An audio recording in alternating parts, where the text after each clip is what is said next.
ഈശോമിശിഹായ്ക്ക് സ്തുതിയായിരിക്കട്ടെ. വിശുദ്ധ മത്തായി എഴുതിയ സുവിശേഷം 13-ാം അധ്യായം. വിതക്കാരൻ്റെ ഉപമ. അന്ന് തന്നെ യേശു ഭവനത്തിൽ നിന്ന് പുറത്തു വന്ന് കടൽത്തീരത്തിരുന്നു. വലിയ ജനക്കൂട്ടങ്ങൾ അവൻ്റെ അടുത്ത് വന്നു. തന്നിമിത്തം അവൻ ഒരു തോണിയിൽ കയറിയിരുന്നു. ജനക്കൂട്ടം മുഴുവൻ തീരത്തു നിന്നു. അപ്പോൾ അവൻ വളരെ കാര്യങ്ങൾ ഉപമകൾ വഴി അവരോട് പറഞ്ഞു. വിതക്കാരൻ വിതയ്ക്കാൻ പുറപ്പെട്ടു. അവൻ വിതച്ചപ്പോൾ വിത്തുകളിൽ കുറെ വഴിയരികിൽ വീണു. പക്ഷികൾ വന്ന് അത് തിന്നു. ചിലത് മണ്ണ് അധികമില്ലാത്ത പാറമേൽ വീണു. മണ്ണിന് ആഴമില്ലാതിരുന്നതിനാൽ അത് പെട്ടെന്ന് മുളച്ചു പൊങ്ങി. സൂര്യൻ ഉദിച്ചപ്പോൾ അത് വെയിലേറ്റു വാടുകയും വേരില്ലാതിരുന്നതിനാൽ കരിഞ്ഞു പോവുകയും ചെയ്തു. വേറെ ചിലത് മുൾച്ചെടികൾക്കിടയിൽ വീണു. മുൾച്ചെടികൾ വളർന്ന് അതിനെ ഞെരുക്കിക്കളഞ്ഞു. മറ്റു ചിലത് നല്ല നിലത്ത് വീണു. അത് 100 മേനിയും 60 മേനിയും 30 മേനിയും വിളവ് നൽകി. ചെവിയുള്ളവർ കേൾക്കട്ടെ. ഉപമകളുടെ ഉദ്ദേശം. അപ്പോൾ ശിഷ്യന്മാർ അടുത്തെത്തി അവനോട് ചോദിച്ചു, നീ അവരോട് ഉപമകൾ വഴി സംസാരിക്കുന്നത് എന്തുകൊണ്ട്? അവൻ മറുപടി പറഞ്ഞു, സ്വർഗരാജ്യത്തിൻ്റെ രഹസ്യങ്ങൾ അറിയാനുള്ള വരം നിങ്ങൾക്കാണ് ലഭിച്ചിരിക്കുന്നത്. അവർക്കത് ലഭിച്ചിട്ടില്ല. ഉള്ളവന് നൽകപ്പെടും, അവന് സമൃദ്ധിയുണ്ടാവുകയും ചെയ്യും. ഇല്ലാത്തവനിൽ നിന്ന് ഉള്ളതുപോലും എടുക്കപ്പെടും. അതുകൊണ്ടാണ് ഞാൻ അവരോട് ഉപമകൾ വഴി സംസാരിക്കുന്നത്. കാരണം അവർ കണ്ടിട്ടും കാണുന്നില്ല, കേട്ടിട്ടും കേൾക്കുന്നില്ല, ഗ്രഹിക്കുന്നുമില്ല. യെശയ്യായുടെ പ്രവചനം അവരിൽ പൂർത്തിയായിരിക്കുന്നു. നിങ്ങൾ തീർച്ചയായും കേൾക്കുമെന്നാൽ മനസ്സിലാക്കുകയില്ല. നിങ്ങൾ തീർച്ചയായും കാണുമെന്നാൽ ഗ്രഹിക്കുകയില്ല. അവർ കണ്ണുകൊണ്ട് കണ്ട്, കാതുകൊണ്ട് കേട്ട്, ഹൃദയം കൊണ്ട് മനസ്സിലാക്കി മാനസാന്തരപ്പെടുകയും ഞാൻ അവരെ സുഖപ്പെടുത്തുകയും അസാധ്യമാകുമാറ് ഈ ജനതയുടെ ഹൃദയം കഠിനമായി തീർന്നിരിക്കുന്നു. ചെവിയുടെ കേൾവി മന്ദീഭവിച്ചിരിക്കുന്നു. കണ്ണവർ അടച്ചു കളഞ്ഞിരിക്കുന്നു.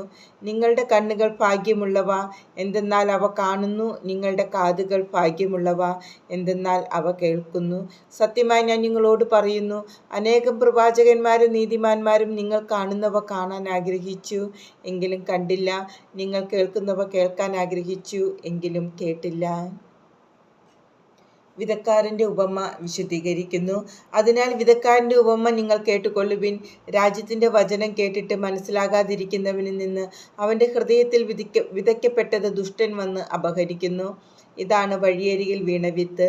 വചനം കേട്ടിട്ട് ഉടനെ സസന്തോഷം സ്വീകരിക്കുകയും തന്നിൽ വേരില്ലാഞ്ഞതിനാൽ അല്പനേരം മാത്രം നിലനിന്നിട്ട് വചനത്തെ പ്രതി ക്ലേശവും പീഡയും ഉണ്ടാകുമ്പോൾ തൽക്ഷണം വീണുപോവുകയും ചെയ്യുന്നവനാണ് പാറമേൽ വീണ വിത്ത്. ഒരുവൻ വചനം ശ്രവിക്കുന്നു, എന്നാൽ ലൗകിക വ്യഗ്രതയും ധനത്തിൻ്റെ ആകർഷണവും വചനത്തെ ഞെരുക്കുകയും അത് ഫലശൂന്യമാവുകയും ചെയ്യുന്നു. ഇവനാണ് മുള്ളുകളുടെ ഇടയിൽ വീണ വിത്ത്. വചനം കേട്ട് ഗ്രഹിക്കുന്നവനാണ് നല്ല നിലത്ത് വീണ വിത്ത്. അവൻ 100 മേനിയും 60 മേനിയും 30 മേനിയും ഫലം പുറപ്പെടുവിക്കുന്നു. കളകളുടെ ഉപമ. മറ്റൊരു ഉപമ അവൻ അവരോട് പറഞ്ഞു. ഒരുവൻ വയലിൽ നല്ല വിത്ത് വിതയ്ക്കുന്നതിനോട് സ്വർഗരാജ്യത്തെ ഉപമിക്കാം. ആളുകൾ ഉറക്കമായപ്പോൾ അവൻ ശത്രു വന്ന് ഗോതമ്പിനിടയിൽ കള വിധിച്ചിട്ട് കടന്നു കളഞ്ഞു. ചെടികൾ വളർന്ന് കതിരായപ്പോൾ കളകളും പ്രത്യക്ഷപ്പെട്ടു. വേലക്കാർ ചെന്ന് വീട്ടുടമസ്ഥനോട് ചോദിച്ചു, യജമാനനെ, നീ വയലിൽ നല്ല വിത്തല്ലേ വിതച്ചത്? പിന്നെ കളകളുണ്ടായത് എവിടെ നിന്ന്? അവൻ പറഞ്ഞു, ശത്രുവാണ് ഇത് ചെയ്തത്. വേലക്കാർ ചോദിച്ചു, ഞങ്ങൾ പോയി കളകൾ പറിച്ചു കൂട്ടട്ടെ? അവൻ പറഞ്ഞു, വേണ്ട. കളകൾ പറിച്ചെടുക്കുമ്പോൾ അവയോടൊപ്പം ഗോതമ്പ് ചെടികളും നിങ്ങൾ പിഴുതു കളഞ്ഞെന്ന് വരും. കൊയ്ത്തുവരെ അവ രണ്ടും ഒരുമിച്ച് വളരട്ടെ. കൊയ്ത്തുകാലത്ത് ഞാൻ കൊയ്ത്തുകാരോട് പറയും, ആദ്യമേ കളകൾ ശേഖരിച്ച് തീയിൽ ചുട്ടുകളയുവിൻ, അവ കെട്ടുകളാക്കി വയ്ക്കുവിൻ. ഗോതമ്പ് എൻ്റെ ധാന്യപ്പുരയിൽ സംഭരിക്കുവിൻ. കടുകുമണിയുടെയും പുളിമാവിൻ്റെയും ഉപമ. വേറൊരു ഉപമ അവൻ അവരോട് പറഞ്ഞു. സ്വർഗരാജ്യം ഒരുവൻ വയലിൽ പാകിയ കടുകുമണിക്ക് സദൃശ്യം. അതെല്ലാ വിത്തിനെയും കാൾ ചെറുതാണ്, എന്നാൽ വളർന്നു കഴിയുമ്പോൾ അത് മറ്റു ചെടികളെക്കാൾ വലുതായി ആകാശപ്പറവകൾ വന്ന് അതിൻ്റെ ശിഖരങ്ങളിൽ ചേക്കേറാൻ തക്കവിധം മരമായി തീർന്നു. മറ്റൊരു ഉപമ അവൻ അവരോട് അരുളി ചെയ്തു. 3 ഇടങ്ങഴി മാവിൽ അത് പുളിക്കുവോളം ഒരു സ്ത്രീ ചേർത്ത പുളിപ്പിന് സദൃശ്യമാണ് സ്വർഗരാജ്യം. ഇതെല്ലാം യേശു ഉപമകൾ വഴിയാണ് ജനക്കൂട്ടത്തോട് അരുളി ചെയ്തത്. ഉപമകളിലൂടെ അല്ലാതെ അവൻ ഒന്നും അവരോട് പറഞ്ഞിരുന്നില്ല. ഞാൻ ഉപമകൾ വഴി സംസാരിക്കും, ലോകസ്ഥാപനം മുതൽ നിഗൂഢമായിരുന്നവ ഞാൻ പ്രസ്താവിക്കും എന്ന പ്രവാചക വചനം പൂർത്തിയാകാനായിരുന്നു ഇത്. കളകളുടെ ഉപമ വിശദീകരണം. ജനക്കൂട്ടത്തെ പറഞ്ഞയച്ചിട്ട് അവൻ വീട്ടിലേക്ക് വന്നു. ശിഷ്യന്മാർ അവൻ്റെ അടുത്ത് വന്ന് അപേക്ഷിച്ചു, വയലിലെ കളകളെ സംബന്ധിക്കുന്ന ഉപമ ഞങ്ങൾക്ക് വിശദീകരിച്ച് തന്നാലും.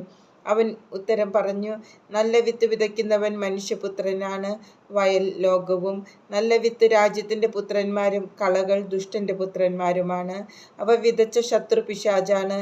കൊയ്ത്ത് യുഗാന്തമാണ്.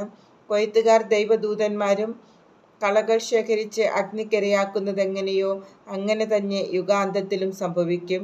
മനുഷ്യപുത്രൻ തൻ്റെ ദൂതന്മാരെ അയക്കുകയും അവർ അവൻ്റെ രാജ്യത്തു നിന്ന് എല്ലാ പാപഹേതുക്കളെയും തിന്മ പ്രവർത്തിക്കുന്നവരെയും ഒരുമിച്ച് കൂട്ടി അഗ്നികുണ്ഡത്തിലേക്ക് എറിയുകയും ചെയ്യും. അവിടെ വിലാപവും പല്ലുകടിയുമായിരിക്കും. അപ്പോൾ നീതിമാന്മാർ തങ്ങളുടെ പിതാവിൻ്റെ രാജ്യത്തിൽ സൂര്യനെ പോലെ പ്രശോഭിക്കും. ചെവിയുള്ളവൻ കേൾക്കട്ടെ. നിധിയുടെയും രത്നത്തിൻ്റെയും വലയുടെയും ഉപമകൾ. സ്വർഗരാജ്യം വയലിൽ ഒളിച്ചു വച്ചിരിക്കുന്ന നിധിക്ക് തുല്യം. അത് കണ്ടെത്തുന്നവൻ അത് മറച്ചു വയ്ക്കുകയും സന്തോഷത്തോടെ പോയി തനിക്കുള്ളതെല്ലാം വിറ്റ് ആ വയൽ വാങ്ങുകയും ചെയ്യുന്നു. വീണ്ടും സ്വർഗരാജ്യം നല്ല രത്നങ്ങൾ തേടുന്ന വ്യാപാരിക്ക് തുല്യം. അവൻ വിലയേറിയ ഒരു രത്നം കണ്ടെത്തുമ്പോൾ പോയി തനിക്കുള്ളതെല്ലാം വിറ്റ് അത് വാങ്ങുന്നു. സ്വർഗരാജ്യം എല്ലാത്തരം മത്സ്യങ്ങളെയും ശേഖരിക്കാൻ കടലിൽ എറിയപ്പെട്ട വലയ്ക്ക് തുല്യം. വല നിറഞ്ഞപ്പോൾ അവർ അത് കരയ്ക്ക് വലിച്ചു കയറ്റി. അവർ അവിടെ ഇരുന്ന് നല്ല മത്സ്യങ്ങൾ പാത്രത്തിൽ ശേഖരിക്കുകയും ചീത്ത മത്സ്യങ്ങൾ പുറത്തേക്ക് എറിയുകയും ചെയ്തു. യുഗാന്ത്യത്തിലും ഇതുപോലെ സംഭവിക്കും. ദൈവദൂതന്മാർ ദുഷ്ടന്മാരെ നീതിമാന്മാരിൽ നിന്ന് വേർതിരിക്കുകയും അഗ്നികുണ്ഡത്തിലേക്ക് എറിയുകയും ചെയ്യും. അവിടെ വിലാപവും പല്ലുകടിയുമായിരിക്കും. നിങ്ങളിതെല്ലാം ഗ്രഹിച്ചുവോ? അവൻ ചോദിച്ചു. ഉവ്വ്, അവർ ഉത്തരം പറഞ്ഞു. അവൻ തുടർന്നു, സ്വർഗരാജ്യത്തിൻ്റെ ശിഷ്യനായി തീർന്ന ഓരോ നിയമജ്ഞനും തൻ്റെ നിക്ഷേപത്തിൽ നിന്ന് പുതിയതും പഴയതും പുറത്തെടുക്കുന്ന വീട്ടുടമസ്ഥന് തുല്യൻ. സ്വന്തം നാട്ടിൽ അവഗണിക്കപ്പെടുന്നു. യേശു ഈ ഉപമകൾ അവസാനിപ്പിച്ച ശേഷം അവിടെ നിന്ന് പുറപ്പെട്ട് സ്വദേശത്ത് വന്ന് അവരുടെ സിനഗോഗിൽ പഠിപ്പിച്ചു. അവർ വിസ്മയഭരിതരായി ചോദിച്ചു, ഇവന് ഈ ജ്ഞാനവും ശക്തിയും എവിടെ നിന്ന്? ഇവൻ ആ തച്ചൻ്റെ മകനല്ലേ? മറിയമല്ലേ ഇവൻ്റെ അമ്മ? യാക്കോബ്, ജോസഫ്, ശിമയോൻ, യൂദാസ് എന്നിവരല്ലേ ഇവൻ്റെ സഹോദരന്മാർ? ഇവൻ്റെ സഹോദരിമാരെല്ലാം നമ്മുടെ കൂട്ടത്തിലുണ്ടല്ലോ. പിന്നെ ഇവന് ഇതെല്ലാം എവിടെ നിന്ന്? അവർക്ക് അവനിൽ ഇടർച്ചയുണ്ടായി. യേശു അവരോട് പറഞ്ഞു, പ്രവാചകൻ സ്വദേശത്തും സ്വഭവനത്തിലുമല്ലാതെ മറ്റെങ്ങും അവമതിക്കപ്പെടുന്നില്ല. അവരുടെ അവിശ്വാസം നിമിത്തം അവൻ അവിടെ അധികം അത്ഭുതങ്ങൾ പ്രവർത്തിച്ചില്ല.